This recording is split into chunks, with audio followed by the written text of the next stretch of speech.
Sabha and Samiti as earliest assemblies. Could ancient elders actually fire a king?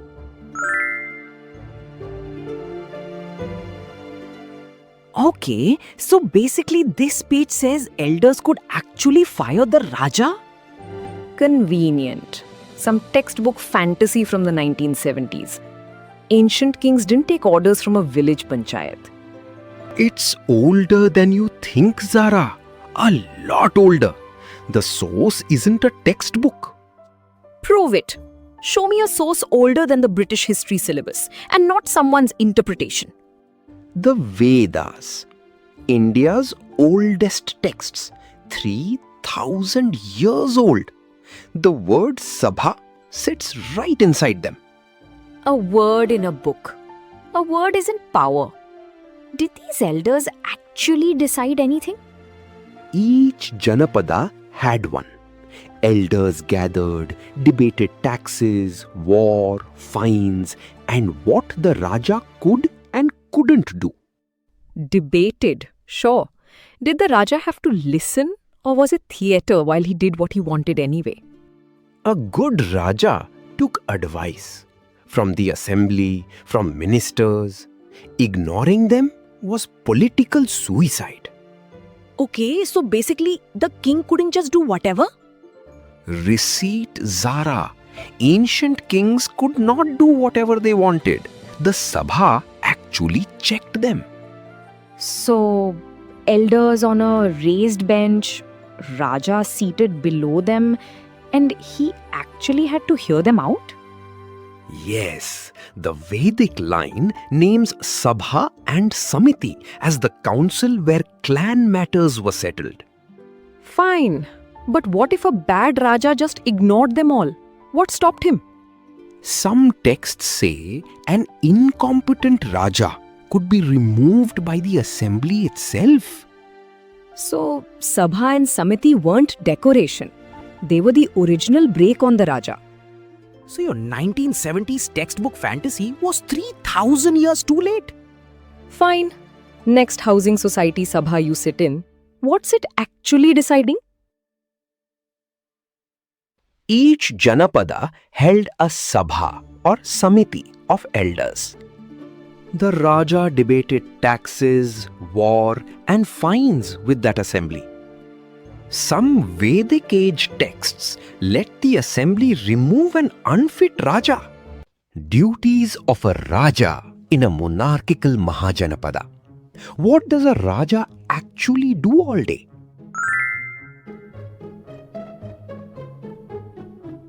Okay, so basically, if I'm Raja of Magadha tomorrow, I just sit on the throne and look royal, right? Sundown deadline, Avi. Skip a single royal duty and Magadha falls. A Raja's day was not a pose, Arav. 4 real duties. Miss one and your throne wobbles. Easy. Duty 1, I declare a feast. Royal duty number 2, nap. Where does the samosa come from, Your Majesty? Someone grew the flour, someone got paid. With whose money? I just take money from my treasury. Wait, where does the treasury get money? Taxes, Arav. Farmers paid grain. Traders paid coin. That fills slot 1.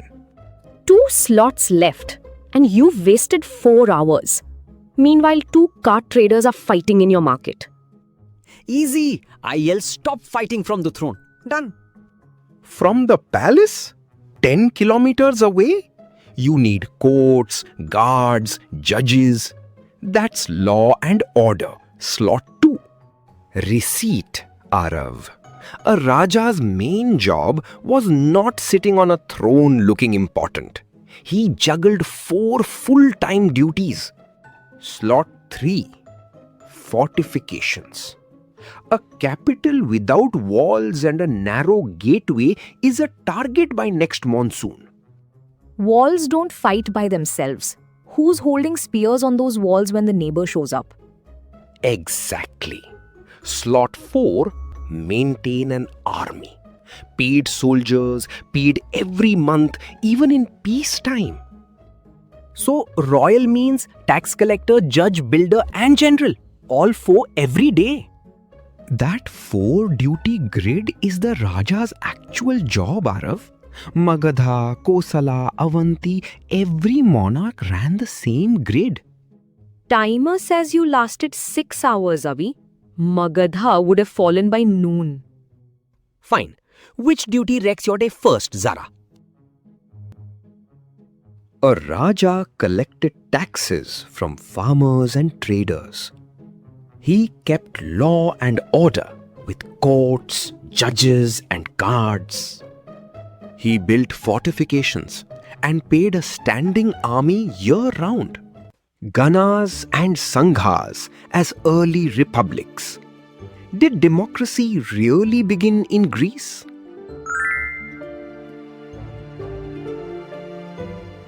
Okay, so basically, democracy was invented in Athens, reached India in 1947. Done. Pay up that samosa. Convenient bet. Confirmed via one worksheet titled Athens. Prove it. Before you cash in, Arav, what year did Vajji last elect its Raja by vote? Vajji? Like the dahi tasting one? That's a state name? A mahajanapada in modern Bihar, around 600 BCE, before Athens had its first democracy. Older than Athens? A mahajanapada is a chiefdom, not a republic. They had a Raja. They had a Raja, but their assembly, called a gana or sangha, voted to pick him. Different system entirely. Wait, actual votes? Like dropping chits in a pot, counting hands? Wait, the assembly is called a gana or a sangha, and it actually decided things, not just advised. Names check out. But one state isn't a pattern. 2 examples or it's an exception. Receipt, Arav. Democracy was not only invented in Greece and did not first reach India in 1947. Vajji had voting earlier. And there's a second pin, Malla, right next to Vajji. So we have 2 ganas voting in their Raja. So Vajji and Malla just skipped the hereditary throne thing entirely? Skipped it. Each new Raja was picked by the assembly. Chits, debate, count, decision. So, a gana is literally ruled by the assembly. Greece doesn't get the trophy alone. So Vajji and Malla, ganas voting in their Raja, are among the world's earliest republics, centuries before Athens. The Athens worksheet is now missing a footnote. Maybe 2 pins of one. Fine. Which modern Indian state still votes its leader gana style? Vajji and Malla picked their Rajas through an assembly vote. These ganas and sanghas predate the Athenian democracy by decades. An assembly elected ruler is what makes a state a republic. Monarchy versus gana, sangha. 2 political systems. 2 states with Rajas, same system, right?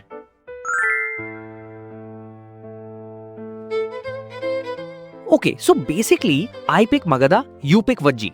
Both have a Raja, same job, easy bet. Same job? Convenient. Loser writes the comparison essay solo. Ayers are referee.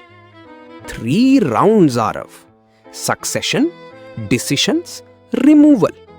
Defend each round or your bet is gone. Round 1. Succession. In Magadha, when the Raja dies, who takes the throne, Arav? His son, easy. Magadha throne goes father to son. Same for Vajji. I win round 1. Wrong. In Vajji, the assembly picks the next Raja by vote. Father to son doesn't apply. Zara takes round 1. Round 2. Who decides taxes and war? Same question, both states. Round 2, the Raja decides. Both Rajas. Tax rate, war, everything. Raja's word is final. For Magadha, yes, Raja's word is final. In Vajji, the assembly debates, then votes on each decision. In Magadha, the assembly advises. In Vajji, the assembly decides. Round 2 is mine too. Receipt Arav, hereditary monarchy and assembly rule are not the same just because both have a Raja. The job the Raja does is different. Row 1. Succession. Monarchy, father to son. Gana, assembly votes a new Raja each time. So, row 2, decisions. In Magadha, decisions pump down from the Raja. In Vajji, they pump up through the assembly's votes. Round 3. Removal. Magadha removes a Raja by. Vajji removes a Raja by. Magadha, rebellion or a palace coup. Vajji, an assembly vote, peacefully and on the books. Same word, two systems. Monarchy is father to son with a Raja on top. Gana is assembly decides with a Raja on call. Score 0 rounds to Arav. Magad card stays smug. Vajji card writes the essay. Fine. Which row of the grid would you defend first, Zora? Magadha passed the throne father to son. Vajji voted for theirs. Magadha's Raja decided alone. Vajji's assembly debated and voted. A bad Magadhan Raja faced rebellion. Vajji could vote one out.